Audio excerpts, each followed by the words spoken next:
Alhamdulillah, alladzi hadana li hadza wa ma kunna linahtadiya laula an hadana Allah.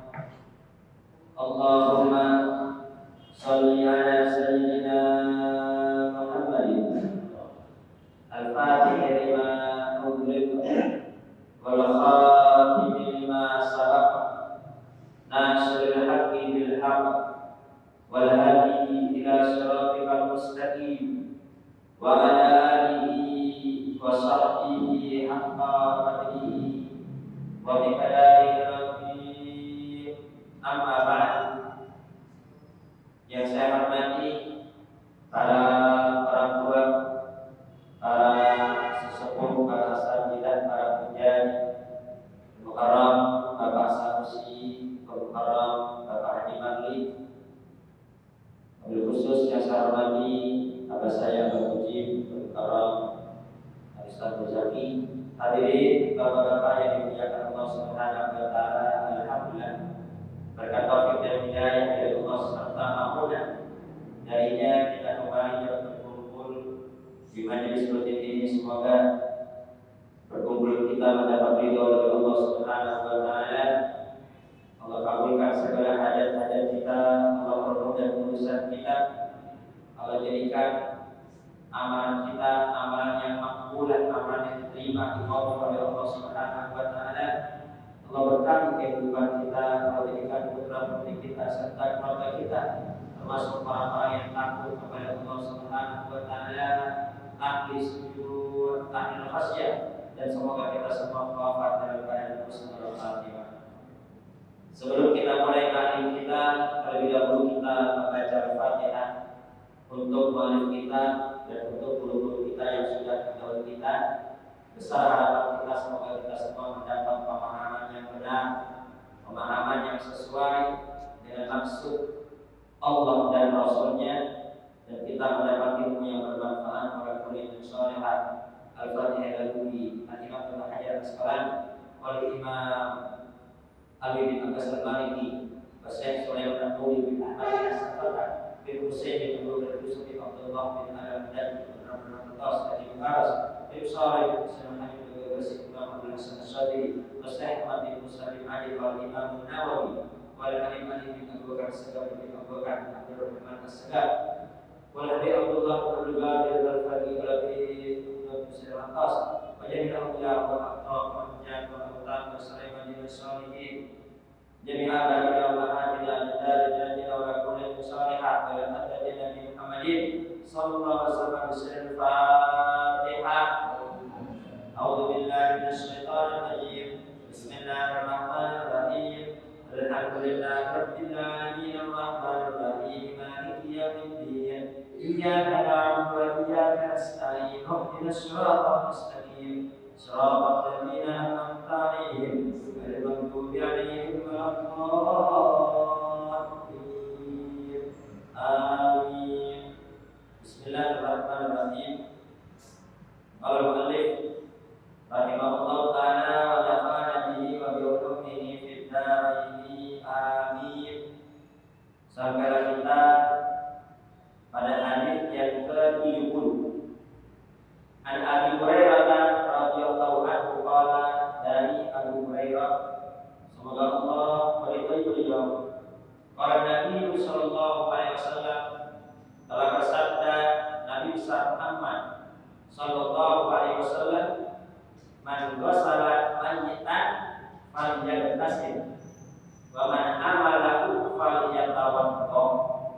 Nabi besar Muhammad bersabda, barang siapa yang memandikan mayit, maka hendaknya bagi orang yang memandikan mayit, hendaknya dia mandi.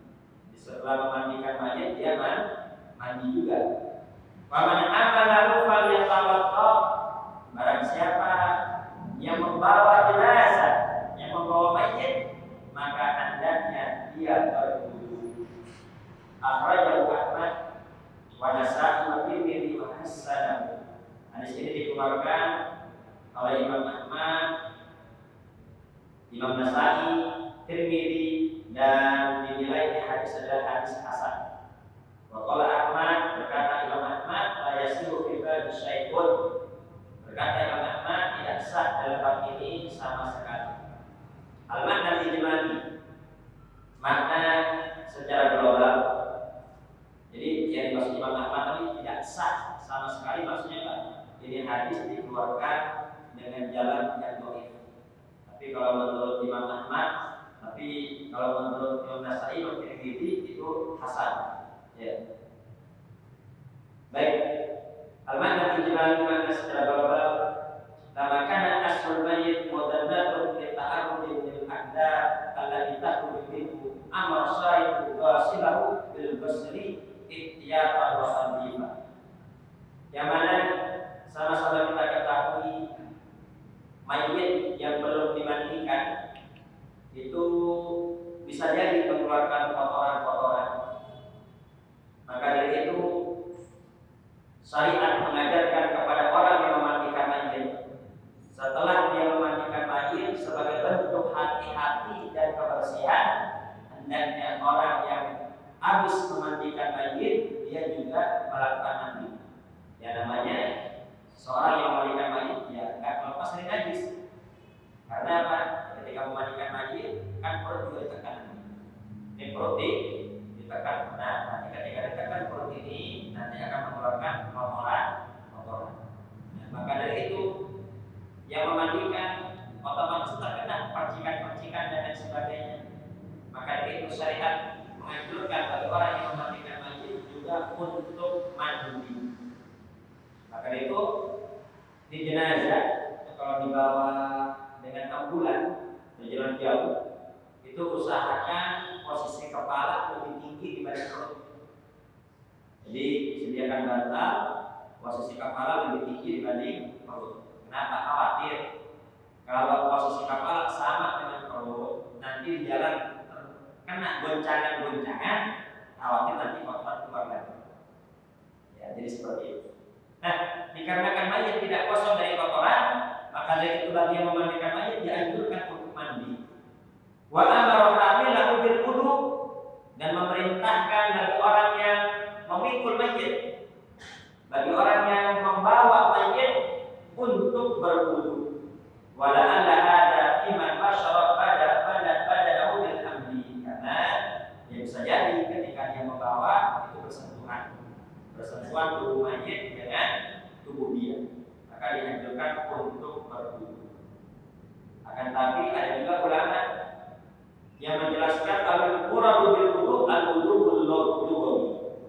Ada juga ulama yang menjelaskan yang dimaksud wudu di sini bukan wudu seperti biasa, basuh wajah, tangan, kepala, kaki, bukan. Tapi yang dimaksud wudu di sini adalah wudu secara bahasa. Artinya apa? Yang habis membawa mayit maka hendaknya cuci tangan, ya, mencuci kedua tangan. Au amara bidzalika ta'abbudan. Ada juga yang menjelaskan, oh ini perintah cuma perintah ta'abbud, cuma perintah ibadah saja, dikerjakan boleh, tidak dikerjakan juga tidak mengapa. Ya. Kenapa? Au amara bidzalika ta'abbudan ala annahu la yaqul ahadun min al-a'immati bi istihbabil wudu' li hamlil mayyit. Karena kenapa kok ada yang mengatakan itu hanya ta'abbud, dikerjakan boleh, tidak dikerjakan juga tidak mengapa? Karena tidak ada satupun imam madhab yang menyunahkan bagi orang yang membawa mayit untuk berwudu. Jadi tidak ada yang mengatakan sunnah. Ya, karena itu Imam Ahmad ya berkata ayasihu fi hadzal bab syai'un, tidak sah dalam bab ini sama sekali. Kenapa? Bi annu akhraja min tariqi fihi dhafun, karena dikeluarkan dari jalan yang dalamnya ada perawi-perawi yang dhaif. Ya.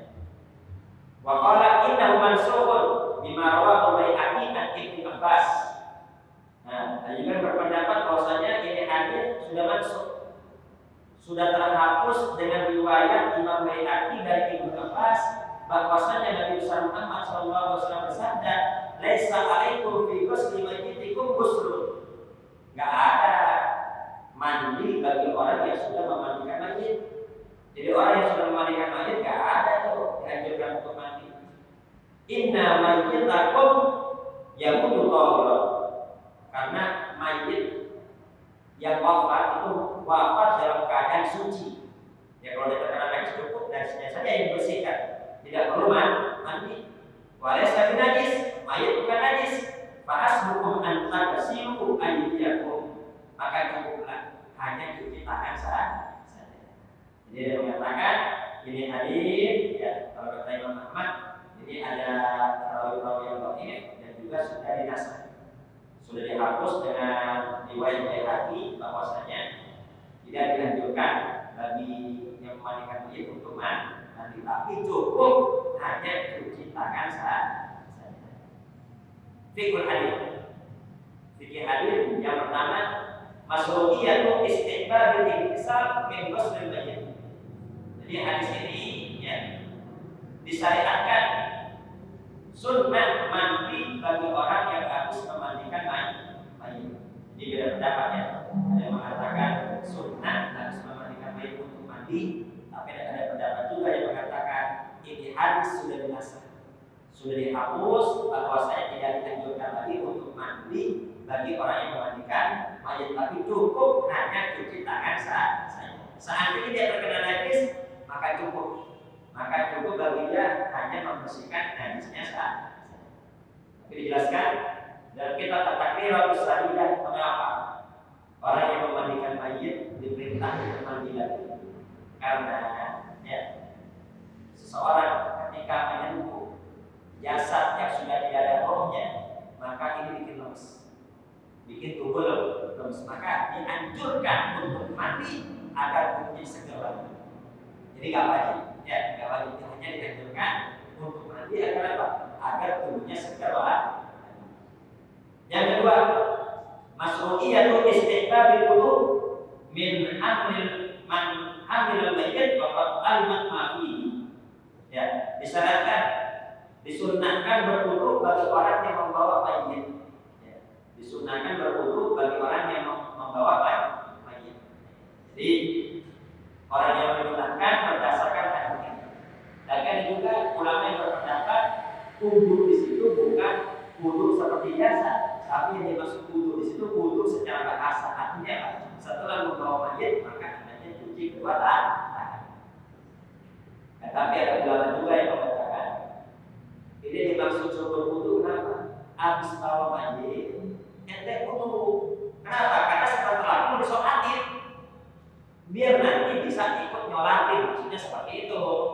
Ya, karena ya jenazah suci, mayit itu suci selama ada kotoran berarti suci, kita menyentuh tubuhnya tidak ada masalah, kita mencium keningnya juga tidak ada masalah, suci. Bahkan dianjurkan kalau ada orang soleh ya, atau orang tua kita wafat, maka dianjurkan untuk mencium keningnya ya.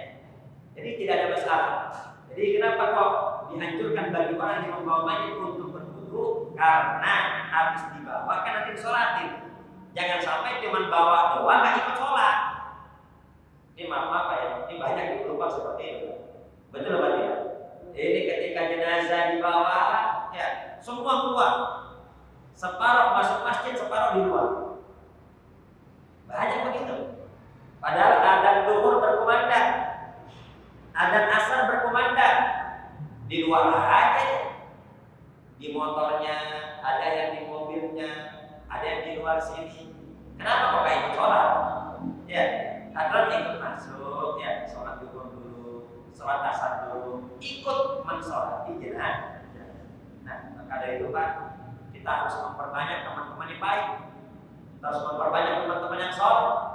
Kenapa? Agar ketika kita wafat nanti teman kita banyak yang nyolatin.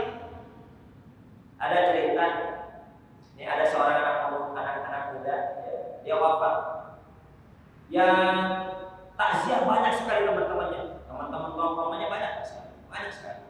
Tapi sangat disayangkan ketika jenazah ini dibawa masuk ke musola, tak satu pun dari temannya yang masuk, semua di luar.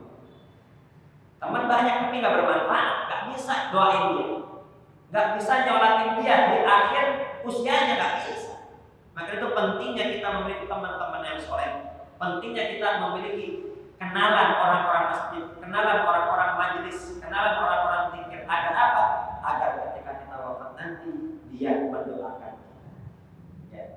Di kesimpulannya, jadi disunnahkan mandi bagi orang yang memandikan mayit. Ada yang mengatakan itu sunnah, ada juga yang mengatakan ini hadis sudah dinasih. Artinya Pak, tidak dianjurkan untuk mandi, tapi cukup untuk cuci tangan saja.